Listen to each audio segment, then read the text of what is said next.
like my sleepiest time of day, and I'm already a sleepy person, so sorry for that. I'm Elena. I'm a front-end developer at OfferZen. I wanted to make the t-shirt company joke, but that's already been taken, so. Yeah. Some of my lovely colleagues are in the audience, so if you see them wearing a shirt that says OfferZen on it, just like give them a pat or something. But given that we're a t-shirt company, you'll probably end up patting a random person, so. So this is me. I like to travel and I like to eat. I'm originally from Durban, moved here to study a couple of years ago, during which I sort of flitted around from starting in comp-sci to architecture to a BA, and then after university I sort of fell into software development again, which was cool because I missed coding when I did all the other things. So yeah, after that very inspirational story about myself, let's move on to what this talk is actually about. So today I'm discussing how our team ran an experiment with one-day sprints, which shook up the pace at which we worked and helped us diagnose problems with our usual sprint routines. So the problems that we had are ones that I'm sure you can relate to. It was estimating how long it'll take to do things and managing stakeholders, pretty classic. So I'd like to add a proviso that I'm definitely no expert on project management, even though this talk is essentially about that. I'm just a developer who's lived through several iterations of it, and I'm here to tell the tale. So before I sort of dive into the meat of our experiment, I'd like to first explain how we structure teams and routines at OfferZen. Boring, I know, but helps give context. So I work on the product team, and within this there are various squads that focus on different parts of the platform. This is based on Spotify's model. I work on the company product squad, which basically means that everything that company members, the clients in our marketplace, everything that they touch, I'll deal with. And we also deal with internal tooling for stuff peripheral to company members, like our account managers. So a cross-functional squad is what we term our squad, and that basically means that there's a product manager, designer, and a couple of developers who all work together. Our delivery ceremonies, if you want to sound culty, run on a weekly cycle.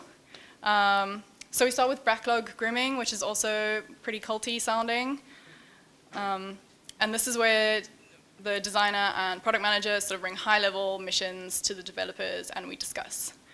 Then on Monday, we do planning for the week. So that's processing these high-level missions into who's going to do what and how we're going to do it. Daily stand-up, the usual, and then we finish with retro on a Friday, or group therapy, as I like to call it. So what went wrong with our squad was we were sort of trying to cram an overflowing sprint into this neat diagram, but our routine had taken on a weird rhythm. We couldn't fit it into a week. So we started to feel like a circa 2010 Lindsay Lohan. Just failures, lacking motivation, and actually hungover. So we were, not literally, but we were consistently stuck with what we termed a task hangover into the next week, which basically meant that stuff spilled over from one week into the next, so we couldn't start fresh on a Monday, and then this would further throughout our sprint, and we basically like shifted our sprint by half a week. So this had been like this consistently for a month or two, and yeah, we're just not happy. So the three main reasons why our routines were out of whack were ones that I'm sure you can relate to. They're nothing revolutionary. So firstly, we underestimated the complexity of tasks. It always felt like there was some vital information that we failed to uncover that was revealed halfway through a mission, and this information fundamentally changed the way we needed to implement whatever we were trying to do. Our second major issue was our inability to estimate how long tasks would take. So as a result, we would take on too much, and this further swung our sprints out of kilter. And lastly, we lacked team cohesion. So we just didn't know each other and hadn't figured out the best way to work together. So we decided to throw everything out the window and experiment with drastically shortening our sprints into one day. So after several weeks of wonky sprints, we decided we needed to try something new. And we did a stint of one-day sprints for 2 weeks, out of which we came battered, but mostly victorious. So as a result, after our experiment, we understood our development challenges better, and we started to come up with ways of overcoming them. So before I continue, I should probably explain what a one-day sprint is. Basically, they compress discovery, planning, execution, QA, and shipping into 8 hours, or 1 day. You and your teammates meld into a hive mind and complete just one task in 1 day. So before we embarked on our journey, our squad leader prescribed John Cutler's blog post on running these kinds of sprints. Cutler describes them as poking the system to deepen one's understanding of it and to be able to get a better sense of the levers you can pull to get your work done. So one-day sprints certainly helped us surface the underlying issues behind our scrambled sprints, or at least put us onto their scent. These are sort of the phases you'd find in a normal week-long sprint, and we took them and kind of compacted them into 1 day, like so. So you'll notice that discovery and planning took up a large portion of the day, much longer than we thought it would. We took the morning to discuss, plan, decide what we were actually going to do, draw stuff on whiteboards, and figure out how we were going to do it. This obviously varied from task to task, so if we were hunting a bug, we didn't need to discover anything. We knew what we wanted to do. Spending this amount of time on planning meant that we could execute with as little doubt as possible, which was useful. That's the other big chunk of the day, which was spent writing code and doing QA, which sometimes meant writing more code. And then we left a little bit of time after shipping the final stuff to production in order to monitor and check that nothing crazy happened. So to kind of paint a picture of how our sprint looked, this illustrates it perfectly. So what was super important was as many screens as possible.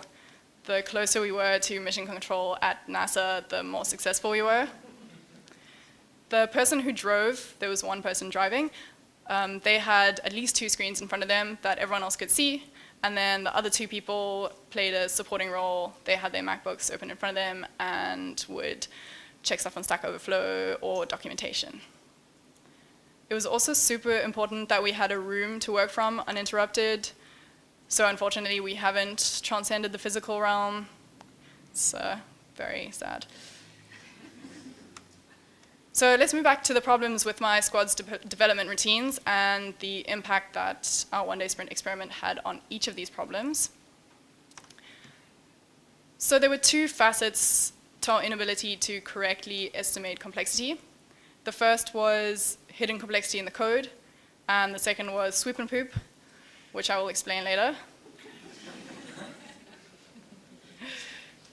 So we kept uncovering complexity in the code that only showed itself when we were halfway through a task, which had a knock-on effect for tasks for the rest of the week. This felt like whack-a-mole. We would hit a mole, dive down into its tunnel, den, whatever, figure out what was going on down there, and emerge in the light, and there'd just be another mole, like slightly ferocious, waiting for us. During the sprint, the one-day sprint experiment, we wanted to try and counteract any of this surprise complexity. So to do this, we figured out how to do the task before we wrote any lines of code. We found where we needed to work in the code base and expanded out from there, following connected threads. This approach forced us to think of a multitude of solutions and then choose the best one, which in our short time frame just was the easiest one sometimes. So this pseudo-coding / pre-solving method meant that we got a better understanding of how the code worked as a whole, and we could foresee the pitfalls of certain solutions. So the screen cap from It's Always Sunny shows what is variously called a crazy wall, or conspiracy wall, or string theory, weirdly, across the internet. So after our one-day sprint experiment, our crazy wall became slightly less crazy and started to look more like this one from Wes Anderson's Isle of Dogs. After the experiment, when we were back in our normal sprint routine, we learned to first take a peek in the code and follow the connected threads out from there. There are less surprises, but we're still sometimes caught off guard, such as life.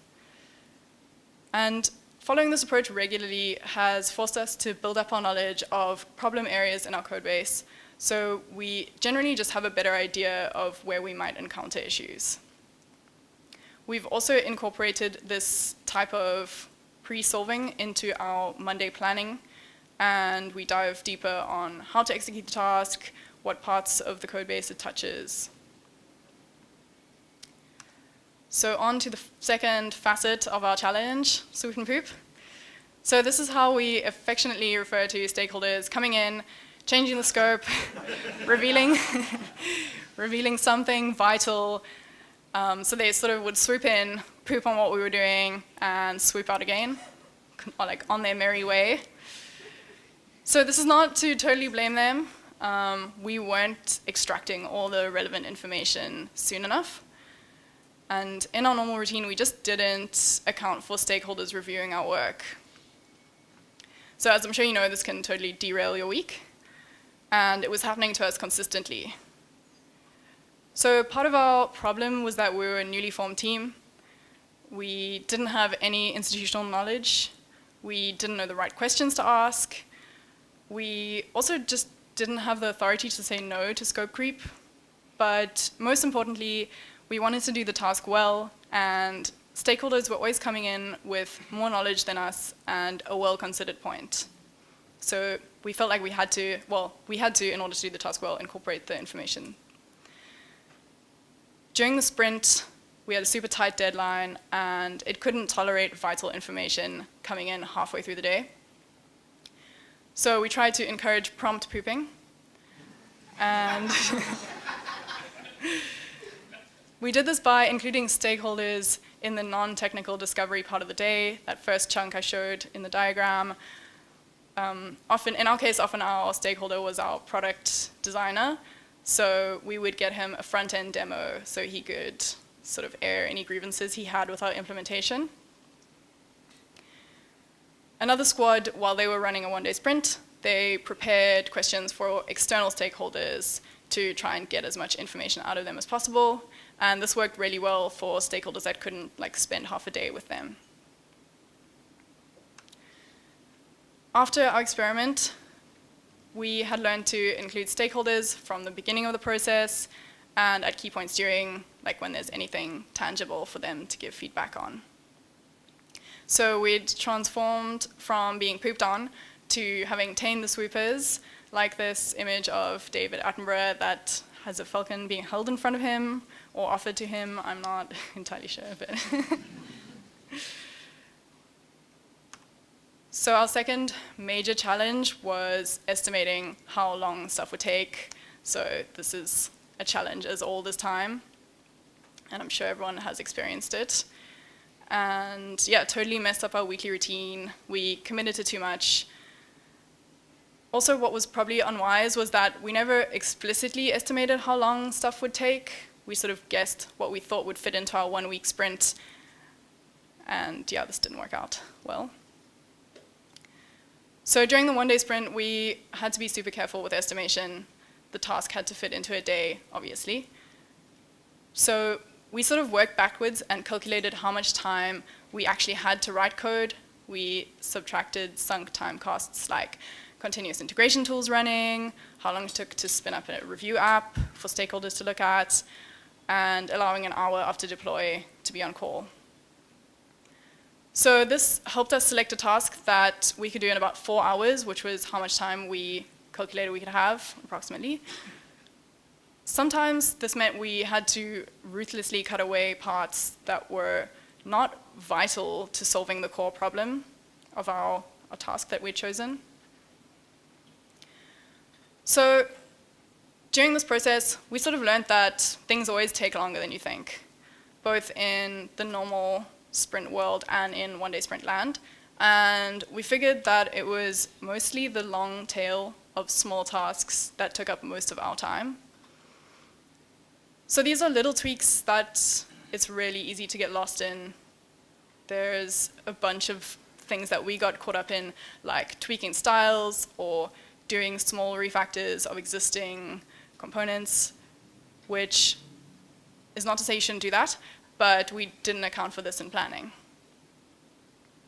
In our after picture of the experiment, after our 2 weeks didn't run its course, it's still difficult to estimate how long things take, but we have become slightly better at it.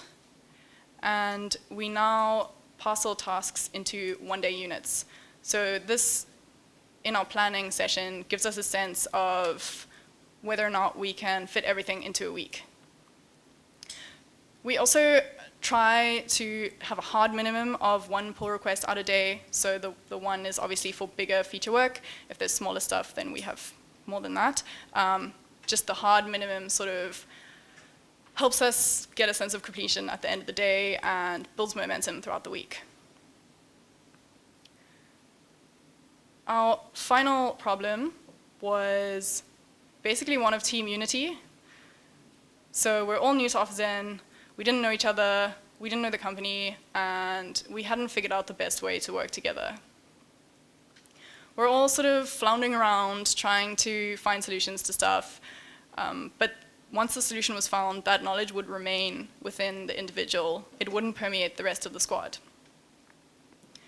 During our sprint experiment, it was all of our brains on one problem all of the time. So we didn't divide and conquer or split up to work on different things. One person drove, the others watched, and played a supporting role. So this way of working can feel really, really wrong. In late capitalism, we're taught that any unit of time spent unproductive is shameful. But we just embraced the shame. We justified it as optimizing for group efficiency rather than individual efficiency. So what this meant was that we could see where our teammates were knowledgeable, and we could learn from each other. We held mini lessons for each other during the days. So my one teammate wasn't familiar with React, so as we added a feature, I narrated what I was doing and explained some concepts, and she returned the favor by explaining how to debug stuff in Rails and how RSpec works and stuff like that. So after all those hours holed up together, this is a picture of us doing that, we gelled better as a team. So as simple and as cheesy as it sounds, we bonded. This obviously has its limits. You can't just lock people in a room and expect a team to emerge. It's not a thing. During the sprint, we had uncovered where our teammates were knowledgeable, both institutionally and technically. So we found out which frameworks and languages they knew and problems that they were good at solving. So this is Madeleine. She's a full-stack developer, and she's super cool. She plays 7 instruments. And this is Andries. He has 2 Maltese poodles that are slowly draining away his life force. They are slightly demonic. So yeah, it was cool that we got to know our teammates better. Obviously, this is not the only thing. Like, we learned to work together as well. By the end of our 2-week stint of one-day sprints, we were really exhausted. It's extremely mentally draining. I would not recommend doing it for 2 weeks consecutively. But after that exhaustion wore off, we realized we were really happy that we had tried something new. So our experiment had helped us reset, just hit the reset button and break out of an unhealthy cycle. Just being able to sync up our week-long sprint to start on a Monday without anything hanging over our heads from the previous week and finish on a Friday really made a difference to our mental well-being. We felt like we could celebrate when we got to Friday and start afresh on a Monday. And it was also really good to sync up to the rest of the organization's routines who were starting to feel freakish. So now we've gone back to our one week long sprint as our usual modus operandi, but we've applied what we've learned during our one-day sprint experiment. It's also a tool that we use now and then when we need to share knowledge within the team. So if there's a high concentration of knowledge in one person, they lead the sprint and the rest of us absorb and try and lend a supporting role, or if there's something new we need to learn, then we also mob on that. So most importantly, one-day sprints helped us surface issues with our normal routines. The challenges that I've described were made clear by our experiment with one-day sprints. We also learned a bunch about dealing with the complexity of our code base, extracting stakeholder opinions and information early, estimating how long stuff takes. Our squad learned how to work together collectively and be effective, and we got to know our teammates better, which was cool. So if you're interested in running a one-day sprint of your own, I wrote an article that's on the Office In blog with some practical tips. That's the title. It's linked on the slide. Not sure how useful it is to have a link in a presentation, but anyway. Cool, thanks for listening. And even though, as I said, I'm not an expert, I'm very keen to answer any questions that you may have, but I will do that in the break because I don't want to take up any break time. Cool, thanks.